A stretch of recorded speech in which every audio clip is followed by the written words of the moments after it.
Hi there. We are now at gemini.google.com. In a recent update, Gemini now makes videos available for upload. So when you are making your query, what you can do is you can go to this Add Files area. You can add files if they're already in your Google Drive, or you can upload them from your computer. Now, in uploading this video, you'll notice then that Google states that the video needs to be 5 minutes or less. We're going to delete this video and we're going to upload one video that's less than 5 minutes long. And our video is now added. We can now ask a question. We can then submit our query.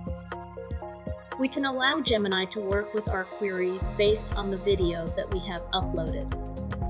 And so you can iterate based on the video, so you can interact outside the parameters of the video because you are interacting with Gemini based on the video. Now I'm using the Pro account. We just uploaded a 35-minute video here inside of Gemini, so there are definitely higher limits if you have a paid or Pro account. So based on our video, we can execute our query and Gemini will then analyze our video. Then it interacts with the prompt based on what we have typed in.